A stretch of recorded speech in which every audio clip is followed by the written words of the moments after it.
Assalamualaikum warahmatullahi wabarakatuh. Waalaikumsalam warahmatullahi wabarakatuh. Jadi di sini kami dari kelompok 1 akan menjelaskan tentang induksi elektromagnetik. Nah, dimulai dari saya, Vira Setara. Perkenalkan, nama saya Vira Setara Putri, nomor absen 14. Saya Muhammad Kristi Kurniawan dari absen 25.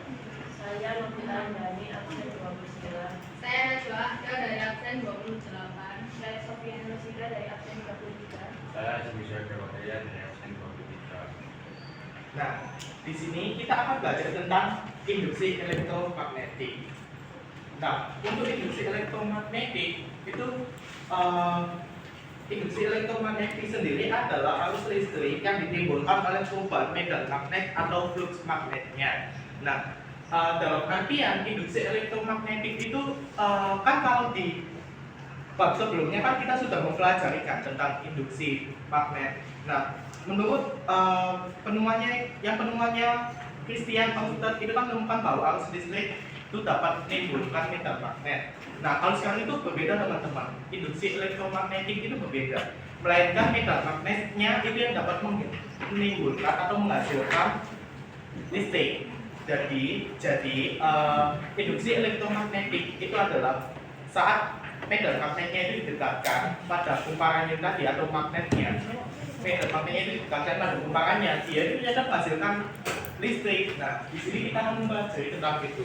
Nah, untuk sebabnya, ini ada flux magnet, hukum Faraday, hukum Lenz, dan penerapannya. Nah, di sini kelompok kami akan menjelaskan tentang flux magnet dan hukum Faraday. Untuk selanjutnya tentang pengertiannya dulu ya teman-teman. Untuk pengertian flux tentang induksi elektromagnetik akan dijelaskan oleh Rizky. Bagaimana medan magnet dapat menghasilkan listrik? Medan magnet dapat menghasilkan listrik karena adanya proses induksi elektromagnetik. Induksi elektromagnetik adalah proses yang terjadi ketika magnet di sekitar konduktor bergerak sehingga menyebabkan elektron dalam konduktor bergerak dan menghasilkan arus listrik. Nah, elektron itu bergerak dari mana sih teman-teman? Ada yang tahu nggak? Oke, jadi elektron itu bergerak melalui laba-laba dan laba-laba. Nah, ini akan dijelaskan oleh Jadi elektron bergerak dari kutub negatif ke kutub positif yang melalui kawah. Nah, jadi seperti itu ya teman-teman. Elektron bergerak itu seperti itu. Jadi teori elektromagnetik itu sendiri ditemukan oleh Faraday atau Michael Faraday. Nah, di sini Michael Faraday itu menemukan bahwa saat kumparan itu tadi didekatkan oleh medan magnet itu menghasilkan listrik teman-teman. Jadi dia itu ada listriknya saat medan magnet itu didekatkan. Jadi enggak hanya induksi magnet, tapi di sini kita mempelajari tentang induksi elektromagnetik. Sampai sini paham? Jadi kita lanjut ya teman-teman. Untuk selanjutnya yakni tentang flux magnet yang akan dijelaskan oleh Najwa dan Sofi. Jadi pusat magnet sinar kumparan. Ketika magnet didekatkan kumparan ini menghasilkan garis-garis medan yang akan menembus kumparan tersebut. Banyaknya garis-garis medan yang menembus ini dinamakan flux. Nah, flux timbul ini dari medan magnet tadi. Terus ada rumusnya yang akan dibuat oleh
Jadi rumus dari flux sendiri itu yaitu FSI sama dengan B kali A sendiri, yaitu induksi magnet kali dengan bulan bidang konsumtor. Ini kan apa sejajar ya garisnya. Tapi kalau nggak sejajar itu dia ada kosnya. Kos sendiri itu dari garis magnetnya yang tidak sejajar sama garis normalnya. Jadi kan dia memberi sudut. Nah sudut itu sudut kos yang tergantung nanti berapa. Jadi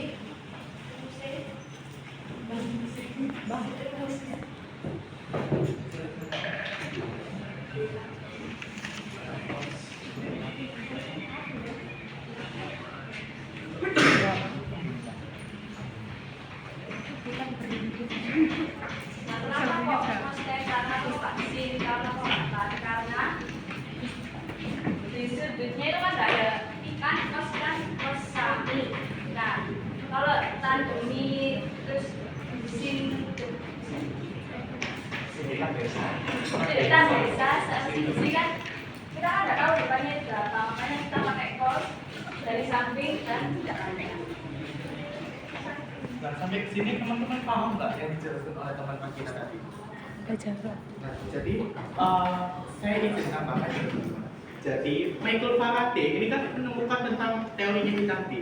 Nah, Michael Faraday itu menggambarkan medan magnet itu seperti garis. Jadi beliau ini menggambarkan medan magnetnya itu pas saat menembus kumparannya atau bidang konduktornya itu seperti garis medan magnet. Beliau itu menggambarkannya seperti itu. Nah, ini kan pada posisi stabil kan, atau lurus atau sejajar dengan garis normal. Nah, kalau teman-teman masih ingat, garis normal itu kan berada di tengah-tengah kan, maksudnya dia itu lurus, selalu lurus gitu loh.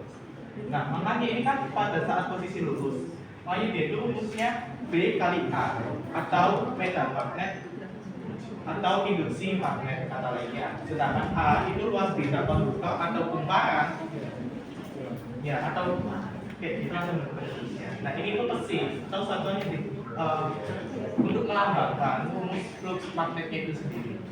Jadi flux magnet itu seperti ini.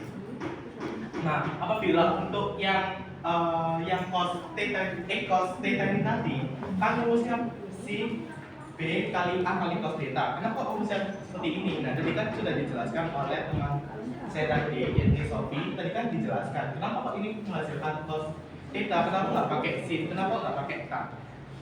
Nah, karena di sini kan kita kan menghitung yang ada, bukan menghitung yang tidak ada. Buat apa yang kita menghitung yang tidak ada? Jadi cos itu kan sin demi cos sami tan desa. Nah, semuanya itu ada desa d-nya kan, depannya kan. Sedangkan di sini kan nggak ada depannya. Cos theta ini dihasilkan atau didapatkan dari garis medan magnet yang menembus secara miring atau tidak sejajar seperti ini, teman-teman. Anggap aja kayak gini. Anggap aja ini kan medan magnet. Nah, dia itu nembusnya kayak gini, miring gini, teman-teman. Jadi pada saat dia miring, dia kan otomatis gini kan, teman-teman. Nah, sedangkan garis temannya kan di sini. Garis temannya kan di sini, loh. Makanya dia itu membentuk sudut. Nah, di sini kan membentuk sudut theta kan. Nah, di sini cosnya itu sudah terlihat. Jadi thetanya itu didapat dari garis medan magnet yang menembus bidang konduktor atau kumparan itu tadi, dan garis normalnya itu tadi dia didapat dari ini dua ini tadi kan dia kan bentuk sudut, makanya dia tetanya didapat itu. Nah, terus selanjutnya kita akan menjelaskan tentang percobaan Faraday. Nah, percobaan Faraday itu sendiri, teman-teman, sebenarnya kita nggak percobaan Faraday itu sendiri, yakni yang didapat. Nah, hukum Faraday itu sendiri, percobaan Faraday itu, teman-teman, itu sebuah percobaan dari Faraday itu sendiri atau Michael Faraday itu sendiri. Nah, awalnya kan kita bingung kan, kenapa kok magnet itu bisa menghasilkan listrik? Nah, menurut Austin itu tadi kan, bahwa magnet itu akan dihasilkan apabila ada arus listrik.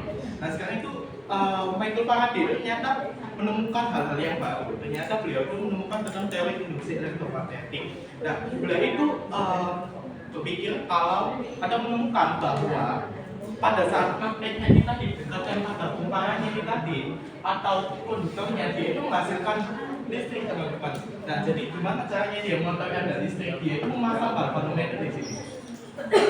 Nah, ini kan ada angkanya kan? Dia itu menunjukkan angkanya, dia itu bergerak. Kan awalnya gini kan? Hanya biasanya kan datar gini kan? Atau tidak menunjukkan adanya arus listriknya. Pokoknya dia itu tak menunjukkan arus listrik. Nah, pada saat dia itu mendekatkan pegang magnetnya itu tadi atau mendekatkan magnetnya pada kumpangan, dia itu bergerak teman-teman. Dia itu bergerak dan menghasilkan magnet.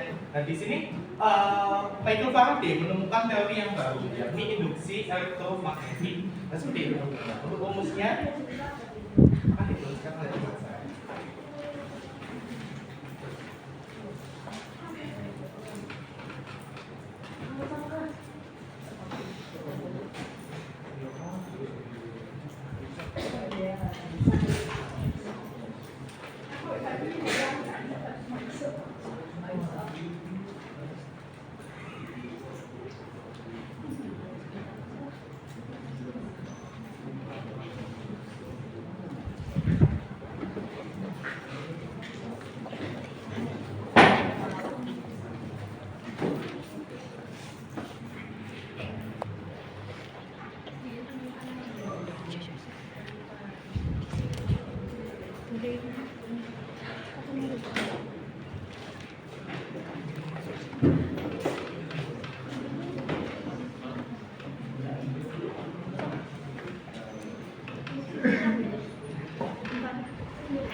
Nah, untuk rumusnya, ini kan saat setelah Faraday itu kan melakukan percobaan, ternyata dia itu ternyata beliau itu menemukan bahwa galvanometernya itu bergerak saat magnetnya itu didekatkan pada kumparan tadi atau konduktornya, sehingga beliau merumuskan atau menghasilkan hukum Gauss itu sama dengan N kali kecepatan kumparan flux. Nah, dari pernyataan hukum Faraday itu sendiri, percobaan Faraday itu menjelaskan bahwa menggerakkan magnet Saatnya jam menyebabkan penyimpangan pada jalur galvanometer. Nah, It's time to begin the hot lesson. bunyi hukum Faraday itu sendiri yang disesatkan induksi yang timbul dalam suatu rangkaian itu sama dengan laju kumparan flux magnet yang terjadi pada rangkaian itu sendiri. Sehingga rumusnya itu seperti ini. N dikali kecepatan kumparan flux. Nah, kalau dalam hukum Faraday itu sendiri, hukum Faraday itu muncul atau timbul listrik akibat perubahan dari fluxnya itu sendiri. Atau dalam artian dia itu hukum Faraday itu membuktikan bahwa dengan mendekatkan magnet tadi pada kumparannya atau mendekatkan meter magnet tadi pada kumpangannya, ternyata galvanometernya itu enggak atau menghasilkan detail atau listriknya tadi. Sehingga rumusnya seperti ini. Kenapa kok ini kok min? Nah, itu bisa ditanyakan pada kelompok selanjutnya.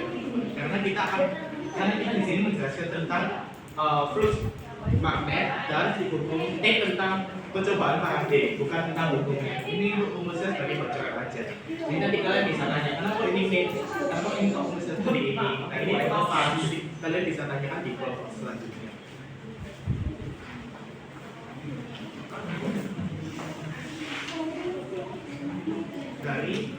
Jadi kami mohon maaf apabila kami mohon ada kesalahan kata maupun perbuatan. Kami mohon maaf sebesar-besarnya. Wassalamualaikum warahmatullahi wabarakatuh. Terima kasih.